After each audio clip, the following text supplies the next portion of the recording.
Hello बच्चों, अब हमारा टॉपिक है डॉपलर्स इफेक्ट। डॉपलर इफेक्ट के अकॉर्डिंग अगर कोई साउंड सोर्स साउंड प्रोड्यूस कर रहा है, हालांकि फ्रिक्वेंसी होती है साउंड की और वो फ्रिक्वेंसी कभी भी चेंज नहीं होती, ठीक है। ये इफेक्ट कहता है कि वो चेंज तो नहीं होती फ्रिक्वेंसी, लेकिन अगर कोई ऑब्जर्वर उसको सुने, किसको, साउंड को, और ऑब्जर्वर और सोर्स के बीच में एक रिलेटिव मोशन सेटअप हो जाए, तब वो ऑब्जर्वर को जो फ्रिक्वेंसी महसूस होगी वो रियल नहीं होगी, वो एक वर्चुअल फ्रिक्वेंसी उसको महसूस होगी, ठीक है। तो उन्होंने इस वर्चुअल फ्रिक्वेंसी के लिए ही एक रिलेशन दिया, ठीक है।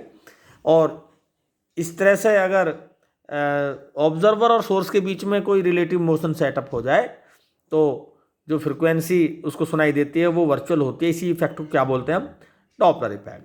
तो हमने यहाँ पर देखा, ये एक सोर्स है और v वेलोसिटी से चल रहा है, ये ऑब्जर्वर है, ये भी v वेलोसिटी चल रहा है, और साउंड की जो डायरेक्शन है उसकी वेलोसिटी वो भी इसमें दिखाई गई है, ठीक है। ये v क्या है? वेलोसिटी ऑफ साउंड, और उसकी डायरेक्शन शो हो रही है।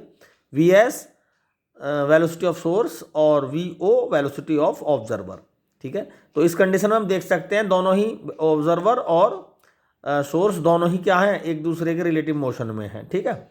इनमें से कोई सा एक रेस्ट में भी हो सकता है, लेकिन फिर दूसरे को मोशन में रहना होगा, ठीक। लेकिन दोनों अगर रेस्ट में है तो क्या हो जाएगा, हमें कोई भी इफेक्ट, ये डॉपलर इफेक्ट शो नहीं होगा फिर। तो अगर ऐसी कंडीशन है जो हमारे डायग्राम में दिख रही है, ठीक है, तो उसके लिए फॉर्मूला होगा, डायरेक्ट मैं बता रहा हूं, N dash is equal to N V minus V naught upon V minus V S, ठीक है। इसमें अगर कोई एक भी रुक जाएगा, उसी की वैल्यू को हम जीरो कर देंगे इस फॉर्मूले में। अगर ऑब्जर्वर रुकता है तो ये जीरो हो जाएगा ये टर्म, तो फॉर्मूला बन जाएगा N dash equal to N into V upon V minus V S. अगर सोर्स रुक जाता है, ऑब्जर्वर मोशन में होता है, तो N dash equal to N V minus V naught upon V हो जाएगा, वी एस की टर्म जीरो हो जाएगी, ठीक है। और अगर कोई एक भी अपनी डायरेक्शन चेंज कर देता है, ठीक है, हालांकि डायरेक्शन चेंज में तो या तो सोर्स कर सकता है या ऑब्जर्वर कर सकता है, तो क्या हो जाएगा, वहीं माइनस की जगह क्या आ जाएगा, प्लस आ जाएगा, ठीक है। तो इस तरह से हम, तो ये एंडेस क्या है, ये एपरेंट फ्रिक्वेंसी है, जो या वर्चुअल फ्रिक्वेंसी बोल सकते हैं इसको, आभासी फ्रिक्वेंसी, ठीक है। और मैंने कहा कि अगर दोनों ही जीरो हो जाएं तो फिर कोई फ्रिक्वेंसी वर्चुअल नहीं होगी। तो वी एस और वी नॉट दोनों को अगर जीरो कर दें हम, तो एन डैश बराबर N V minus zero upon V minus zero हो जाएगा, वी से वी कैंसिल, ये जीरो, यहाँ से क्या हुआ, ये वन आ गया ना यहाँ पे। तो एन डैश बराबर एन, यानी जो रियल फ्रिक्वेंसी है वही, वर्चुअल कुछ होगा ही नहीं, रियल ही रहेगी। ये वर्चुअलिटी कब आएगी इसमें, जब कोई सा एक मोशन में हो, यानी दोनों के बीच में अगर रिलेटिव मोशन सेटअप हो सोर्स और ऑब्जर्वर के बीच में, तो क्या होगा, हमें जो ऑब्जर्वर को जो फ्रिक्वेंसी सुनाई देगी तो वो कैसी देगी, वो वर्चुअल होगी, ठीक है। जैसे रेलवे स्टेशन पर ऑब्जर्वर खड़ा है, या वी नॉट तो क्या हो गया, जीरो हो गया, और ट्रेन उसके नज़दीक को आ रही है, ठीक है, यानी वी एस मोशन में है, तो एन डैश हमें सुनाई देगा, ठीक। तो उस कंडीशन में एन डैश और एन की जो वैल्यू है उनमें चेंजिंग आएगी, है ना, यानी कहीं पर एपरेंट फ्रिक्वेंसी ज़्यादा होगी, कहीं पर रियल फ्रिक्वेंसी होगी।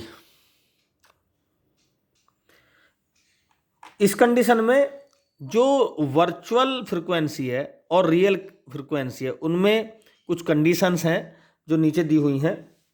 देखो, पहली कंडीशन है, if source move away from observer, यदि सोर्स दूर जा रहा है ऑब्जर्वर से तो हमें जो वर्चुअल फ्रिक्वेंसी होगी वो कम सुनाई देगी। यानी ट्रेन दूर जा रही है सीटी मारती हुई, और ट्रेन अगर पास आ रही है तो जो रियल वर्चुअल फ्रिक्वेंसी होगी ज़्यादा होगी, उसकी फ्रिक्वेंसी में ऐसे होगी, महसूस होगी जैसे तेज आ रही हो उसकी फ्रिक्वेंसी, ठीक है। रियल फ्रिक्वेंसी से कुछ ज़्यादा सुनाई देगी उसकी फ्रिक्वेंसी। अगर ट्रेन, हम इस प्लेटफार्म पर खड़े हैं और ट्रेन हमारे पास को आ रही है सीटी मारती हुई, हॉर्न लगाती हुई, उसी तरह से अगर ऑब्जर्वर, यहाँ तो हमने सोर्स को मूव कराया कि अगर कोई ट्रेन दूर जा रही है, यानी सोर्स दूर जा रहा है तो कम होगी फ्रिक्वेंसी वर्चुअल, और पास आ रहा है तो ज़्यादा होगी। लेकिन अगर सोर्स को मूव कराएं, सॉरी ऑब्जर्वर को, ऑब्जर्वर अगर सोर्स की तरफ को आ रहा है, यानी तो ये हमें ज़्यादा सुनाई देगी वर्चुअल, और अगर दूर जा रहा है इसका उल्टा, तो क्या होगा, जो वर्चुअल फ्रिक्वेंसी है वो कम होगी। ओवरऑल कहने का मतलब ये है, अगर सोर्स और ऑब्जर्वर के बीच में लगातार डिस्टेंस कम हो रही है तो फ्रिक्वेंसी बढ़ेगी। ठीक है, यहाँ पे देखो V S, source move away, दूर जा रहा है तो घटी, पास आ रहा है तो बढ़ी। ऐसे ही यहाँ पर V naught move toward the source, यानी कंडीशन ये है कि अगर सोर्स और ऑब्जर्वर के बीच की डिस्टेंस लगातार कम होती जा रही है, डिस्प्लेसमेंट, तो हमें रियल जो फ्रिक्वेंसी है, वर्चुअल फ्रिक्वेंसी, वो बढ़ती हुई दिखाई देगी। और अगर ये फासला लगातार बढ़ रहा है तो ये फ्रिक्वेंसी घटती दिखाई देगी। इसको हम इन फॉर्मूले से भी क्लियर कर सकते हैं। अगर हमारे पास जीरो हैं, वी नॉट और वी एस दोनों ही जीरो हैं, तो ये फ्रिक्वेंसी आपस में बराबर होंगी, यानी रियल फ्रिक्वेंसी ही होगी। वर्चुअल का कॉन्सेप्ट खत्म हो जाएगा, वहां पर डॉपलर इफेक्ट नहीं होगा। डॉपलर इफेक्ट के लिए सोर्स और ऑब्जर्वर के बीच में रिलेटिव मोशन होना जरूरी है। तो ये जो फ्रिक्वेंसी है, इस पे मीडियम, जो हमने जो ऑब्जर्वर की वेलोसिटी देखी, सोर्स की, और वेलोसिटी ऑफ साउंड देखा, अगर मीडियम भी मोशन कर रहा है तो उसका भी कुछ इफेक्ट पड़ेगा भाई।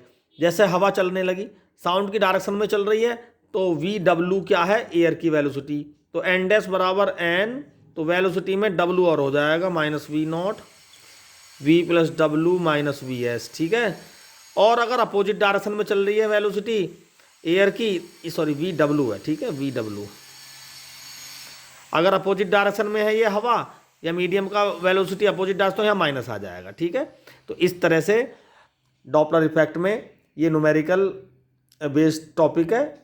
ठीक है, इस फॉर्मूले पे बहुत न्यूमेरिकल एग्जाम्स में अक्सर पूछे जाते हैं। Thank you.